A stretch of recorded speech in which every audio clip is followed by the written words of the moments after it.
Hello बच्चों, स्वागत है सभी लोगों का आज की क्लास में। तो कैसे हैं आप लोग? चलिए बाबू, आज हम लोग पार्ट नंबर 23 देखते हैं लाइफ प्रोसेस चैप्टर का। ठीक है, लाइफ प्रोसेस चैप्टर में हम लोग होगा तीसरा जो टॉपिक है ट्रांसपोर्टेशन, उसके बारे में देख रहे थे।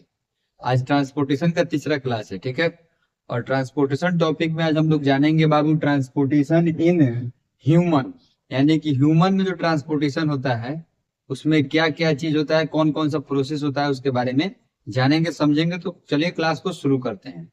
ध्यान दीजिएगा, ह्यूमन बींग्स में आप लोग मेनली दो चीज तीन चीज का ट्रांसपोर्टेशन होता है, जानते हैं आप लोग। एक होता है वो ब्लड का ट्रांसपोर्टेशन, और एक होता है फूड का ट्रांसपोर्टेशन। ठीक है, तो ब्लड का ही ट्रांसपोर्टेशन मतलब जो फूड का ट्रांसपोर्टेशन होता है वो बाद में क्या होता है, तो जब उसमें से विटामिन निकलता है तो वह क्या चीज बन जाता है, ब्लड में मिक्स हो जाता है एज एनर्जी के रूप में। ठीक है, तो चलिए देखते हैं क्लास, ध्यान दीजिएगा। ट्रांसपोर्टेशन इन ह्यूमन क्या है?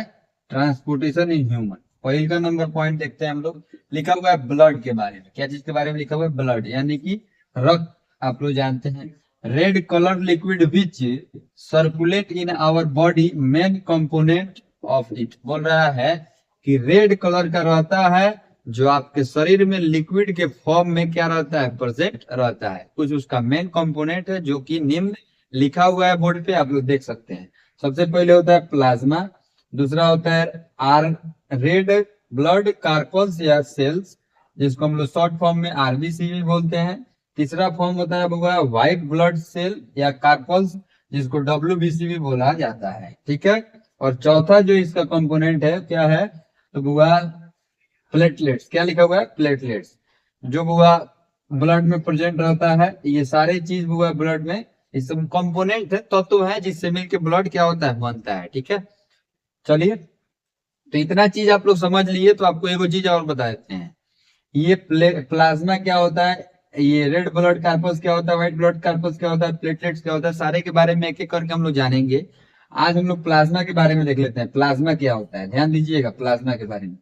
कलरलेस लिक्विड और फ्लूइड पार्ट, बोल रहा है कि ये भी कलरलेस होता है, लिक्विड पार्ट होता है ऑफ ब्लड, ब्लड में। ठीक है, which contain about 90% of water, जो क्या कंटेन करता है, तो 90% तक का वाटर कंटेन करता है ब्लड में। ठीक है, और ब्लड में मिला हुआ रहता है क्योंकि ये ब्लड का एक मेन कंपोनेंट है। ठीक है ना, और ब्लड इसके बिना अधूरा है, ब्लड इसके बिना बन ही नहीं सकता है। तो चलिए मिलते हैं अब अगले क्लास में। इतना ही होगा आज की क्लास में था, और अगले क्लास में मिलते हैं। तब तक के लिए आप अपना बहुत ख्याल रखिएगा, और जाते जाते चैनल को सब्सक्राइब करके ही जाइएगा बाबू। अगर आप नहीं किए हैं अभी तक तो, अगर कर दिए हैं तो वीडियो को एक लाइक जरूर कर दीजिएगा। Bye bye.